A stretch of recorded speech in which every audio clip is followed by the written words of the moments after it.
আজকের এই এপিসোডটা বাধ্য হয়ে করতে হইল, কারণ শুনলাম ডাকসু একটা খুবই খারাপ কাজ করেছে। খোঁজ লাগাইলাম, দা সার্চ কি খারাপ কাজ করেছে। দেখলাম ডাকসুর সর্বমিত্র চাকমা খুবই খারাপ কাজ করছে। একজন বয়স্ক মানুষকে লাঠি দিয়া পিটাতে গেছে। এটা কোনো কাম করিছে? তার উপরে দেখেন মাথার টুপি দাড়ি এরকম একটা সুন্নতি পোশাক পরা মানুষকে লাঠিয়াতে মারতে গেছে। আচ্ছা আগে ভিডিওটা দেখান। এইটা সাহেব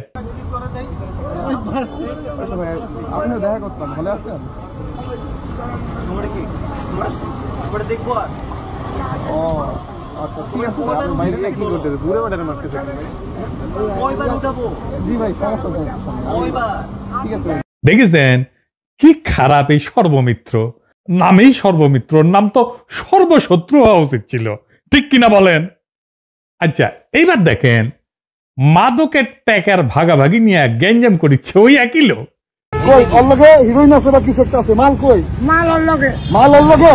এটা লই লাগছে। তোমার কি? তোমরা কি করো? আমি ওরে দিছি। দুজনকে ভিক্ষা করো, মালের টাকা ভিক্ষা করো। ভিক্ষা করো, মালের টাকা লই লাগছে। এই জিনিসটা লই কারে লাগাই যাবা। এটা কার রাখা? আমার উনি না নিশাল লিগা। নিশাল লিগা? তুমি এত গেল সকলে গেল। হ্যাঁ? এদিকে আমি টাকা পাই তার লিগা আমি নিয়ে আসছি। কত কইব না বাবা। আমি লোক টাকা কইব না বাবা। আসলে মায়া আপনার টাকা ওর টাকা মাই ছেড়ে গেছে। বাবার মতো একজন লোক লয়ে টাকা কথা বুঝেন, ওর টাকা লয়ে গেছে বাবা। 500 টাকা নিচে আমার টাকা লয়ে গেছে। না না, সে শুধু মাদকের ব্যবসা করে না, সে মাদক নেয়ও বটে, সে প্যাথিডিন নেয়। দেখেন যে দৃশ্যটি দেখছেন, পাঞ্জাবি পায়জামা দাড়িওয়ালা টুপি পরা লোকটি যে ইনজেকশনটি নিচ্ছে এটি হচ্ছে প্যাথিডিন নামক একটি মাদক। উনি প্রকাশ্যে বিরোধী করে ঢাকা বিশ্ববিদ্যালয়ের শহীদ মিনার এলাকার মতো জায়গাটায় এই মাদকটা গ্রহণ করছে। আবার কইয়েন না ইনসুলিন নিতেছে। আরেকটা ভিডিও আছে। সামনে সামনে এই যে দেখ হাতটা নে না টুপি পয়রা কাকার হাতে, কাকাটা ছাড়ো, এটা ছাড়ো, এটা ছাড়ো, এটা ছাড়ো। এই যে ইনজেকশন, টুপি পরা একটা মানুষ, পাঞ্জাবি পরা একটা মানুষ, ইনজেকশন। এই যে এখানে একটা, এই যে এই আরামজাদা ইউনিভার্সিটি ক্যাম্পাসে আছে কেমনে? মানে এরে কিছু কোয়া যাবে না, সর্বমিত্ররে ধুয়ে দিতেছে সবাই। এই বৃদ্ধ মাদকের ব্যবসা করে ঢাকা বিশ্ববিদ্যালয় ক্যাম্পাসে। তার শরীরে কলে একটা আঘাতও করা হয় নাই, শুধু লাঠি হাতে শাসানো হয়েছে। ক্যাম্পাস থেকে মাদক দূরেইলে লাভ টাকা, দিন শেষে ক্ষতি নয় বামদের। ওদের নিশা না করলে শরীরে বিপ্লবী জোশ আসে না। তারপরে দেখলাম যে ডাক্তার জাহিদ কইছে কোথাও মাদকের সমস্যা থাকলে তা উচ্ছেদ করার এখতিয়ার কারো থাকা উচিত না। আমি তো শুইনা চোদনা হয়ে গেলাম। উচিত অনুচিতের প্রশ্ন আনিছে। দেখেন লিগাল বা আইনি ইস্যু কিন্তু না, যেটা বেআইনি এটা লিগালি ইনকারেক্ট তা কিন্তু না, আইনি ইস্যু আনে নাই। আনিছে উচিত কিনা সেটা। তো ডাক্তার জাহিদ আপনার উচিত অনুচিতের মাপকাঠি কেন পাবলিককে খাইতে হবে? পাবলিককে কেন মানতে হবে? আপনি কি বাঙ্গুল্যান্ডের ন্যায়পাল নাকি মুফতি যে আপনার ফতোয়া আমাদের মাইনে চলতে হবে? মাদক বাংলাদেশে একটা পলিটিক্যাল ইস্যু। হ্যাঁ, political issue, extremely important political issue. ঠিক জায়গায় সর্বমিত্র ধরিছে, ডাকসু ধরিছে।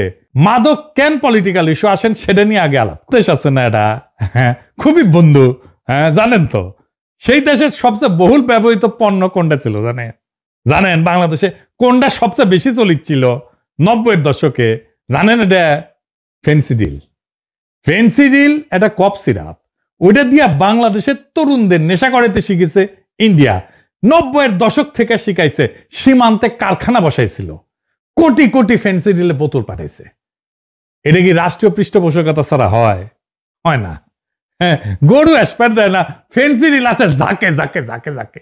কেন ফেন্সিডিল? কেন ফেন্সিডিল খাইছেন কখনো? খান নাই না? আপনারা ভালো, আমি জানি আপনারা ভালো ছেলে, সন্ধ্যাবেলা বাড়িতে ফিরেন আর আবার হাত মুখ ধুয়ে পড়তে বসেন। আমি তো অত ভালো না, তো আমি খাইছি, খাইছি মেডিকেলে পড়ার টাইমে। ওটা খায় আবার ঘন চা খেতে হয়, চা খাওয়া, মিষ্টি দেওয়া, ঘন দুধ দেওয়া চা, তাহলে নিশা ভালো জমে। আমার ক্ষুদ্র ভাতা আর ভগ্নীরা কবে আপনি তো ঠিকই নিশা করেছেন। করেছি আমি, মেলা অজায়গায় জায়গায় মুখ দিছি, সেজন্য ইনকা ফাইটিং স্পিরিট পেয়েছি।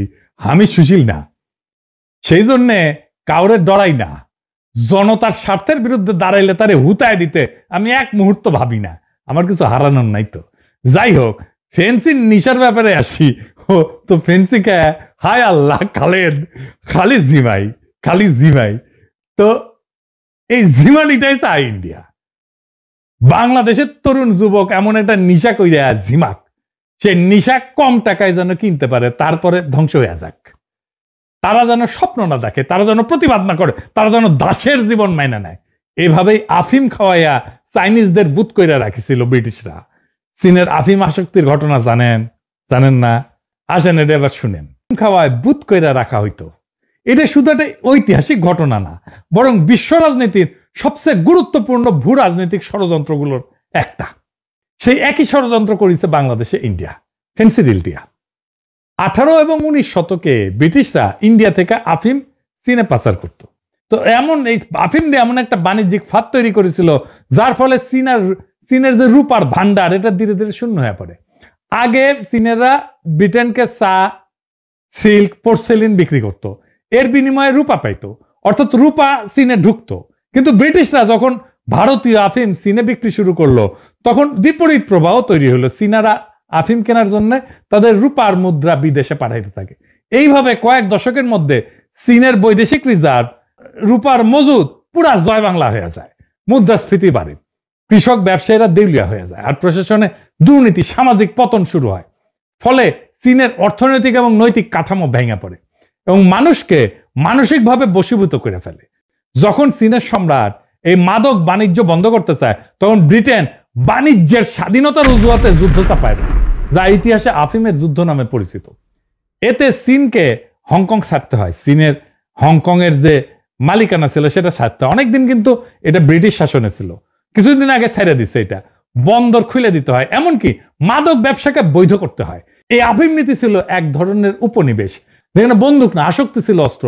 চীনারা আজও ওই সময়কে 1 শতাব্দীর অপমান বলে মনে রাখে এবং তাদের বর্তমান রাষ্ট্রীয় নীতি গড়ে উঠছে এই প্রতিজ্ঞায়, আর কখনো আমাদের জাতিকে আফিম খাওয়ায় ঘুম পাড়ানো যাবে না। বুঝেছেন? এই মাদক একটা সিম্পল জিনিস না, এটা জিও পলিটিক্যাল একটা ইস্যু।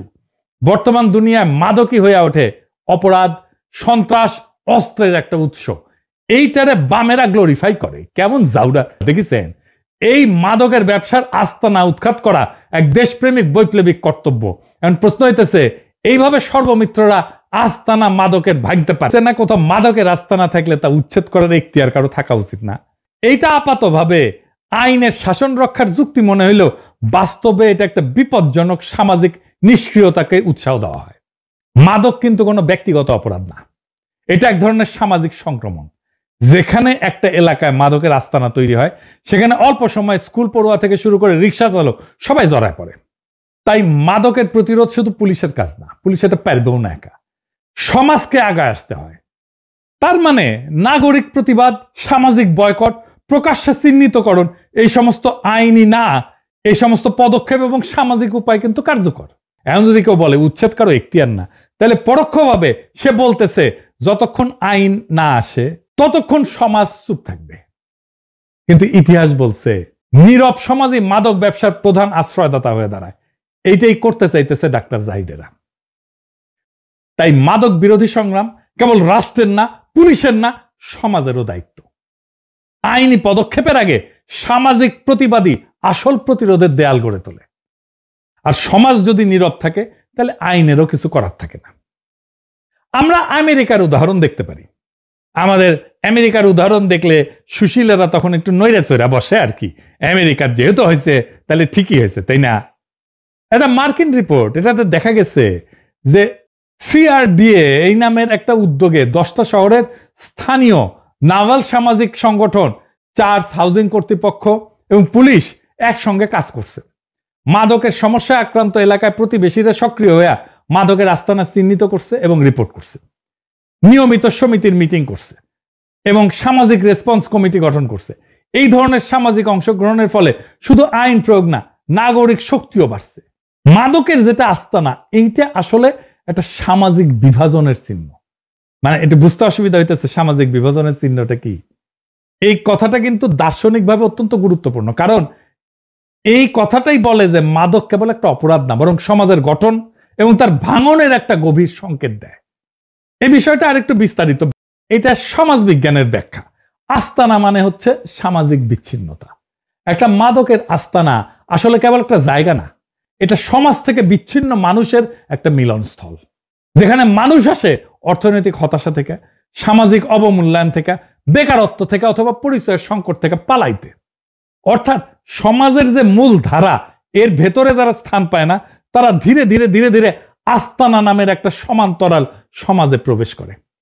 এভাবেই মাদক আস্তানা আসলে একটা নতুন সামাজিক শ্রেণীর জন্ম দেয়, যেখানে মানুষের নাগরিক না, বরং সমাজের মধ্যে যারা অন্তর্ভুক্ত হইতে পারে না, তাদের একটা অস্তিত্ব হইয়া দাঁড়ায়। ব্রাজিলে রিও ডি জেনেরোতে এখানে ক্র্যাকোল্যান্ডিয়া এই নামে একটা এলাকা আছে। সেখানে মাদক শুধু আসক্তি না, বরং গরিব বঞ্চিত মানুষের অর্থনীতি এবং সামাজিক অবদমন এইটাই প্রতিফলিত করে।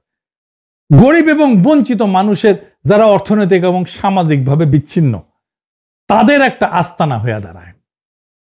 বাংলাদেশের বস্তি বা পুরান ঢাকার গলি, এই মাদকের ঘরগুলা এইভাবেই বেকার তরুণ, শ্রমিক, যৌনকর্মী, সমাজচ্যুত মানুষের বিকল্প সমাজ তৈরি করে, যেখানে রাষ্ট্রের কোনো উপস্থিতি নাই, কেবল অর্থনৈতিক অনিশ্চয়তা এবং সামাজিক ভাঙনের চিত্র আছে।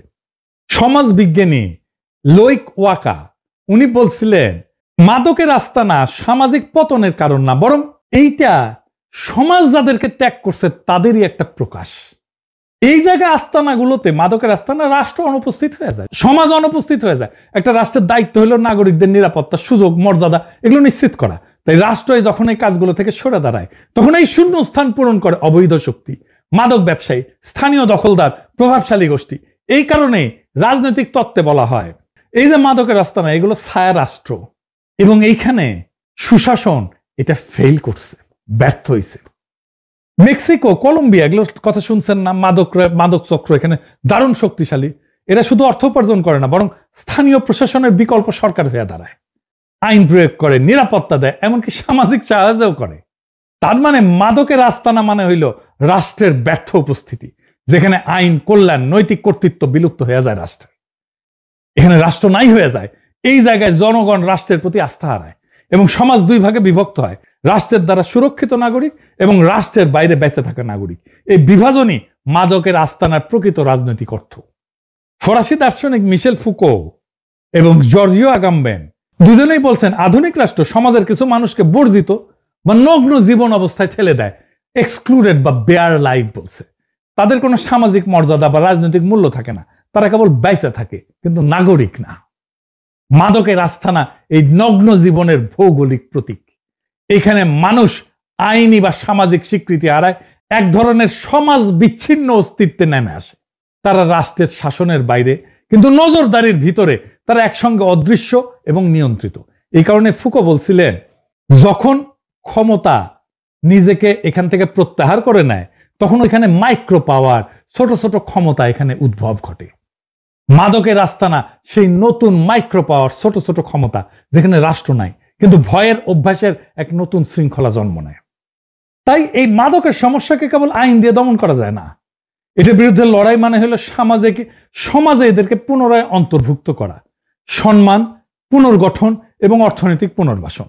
ছাত্রদলের জিএস প্রার্থী আমাদের সকলের প্রিয় হামিম সর্বমিত্রের ভিডিও শেয়ার দিয়ে বলছে, এটা ডাকসুর কাজ না, উচ্ছেদই ডাকসুর কাজ। হামিম, পুনর্বাসনের কাজ সরকারের, কিন্তু রাষ্ট্রের বাইরের এই মাদকের ছায়া রাষ্ট্রকে আমরা চুরমার করে দেব। শুধু ডাকসুতে না, পাড়ায়, মহল্লায় মাদক উচ্ছেদ কমিটি গঠন করতে হবে। মাদকের আস্তানা ভেঙে চুরমার করে দিতে হবে। যারা এর প্রতিবাদ করবে, সুশীলতা দেখাইতে, তাদের শাটার হাড্ডি ভেঙে দিবেন। যদি মনে করেন মুরব্বী সুশীল, তাহলে আপাতত লিস্টি করে রাখেন, আমি দেশে ফিরলে নিজের হাতে হোগার বাটাম খুলে নেব। আমাদের আর অপেক্ষা করার সময় নাই, আমাদের নীরবতা এখনই ভাঙতে হবে। মাদকের আস্তানা শুধু একাধিক অপরাধীর ঠিকানা না, এটা আমাদের সন্তানদের স্বপ্ন, আমাদের লোকালয়ের মর্যাদা, আমাদের দেশের ভবিষ্যৎ কেড়ে নিতেছে। ডাকসু হোক, পাড়া কমিটি হোক, পুলিশ হোক, শিক্ষক হোক, সবাই মিলে স্পষ্ট একটা বার্তা দিতে হবে, মাদকের সমাজে স্থান নাই। এটা শান্তিপূর্ণ কিন্তু অনর লড়াই, মাদককে সামাজিকভাবে নির্বাসিত কইরা সমাজকে পুনরায় অন্তর্ভুক্তির পথে নিয়ে যাওয়ার একটা লড়াই। আফিমের মতো আমাদের ফেন্সিডিলের দাস বানানো যাবে না। মাদকের বিরুদ্ধে আমাদের লড়াই চলবে, সর্বমিত্রদের লড়াই চলবে, তাদেরকে যারাই থামাই দিতে আসবে তাদের বিরুদ্ধে আমাদের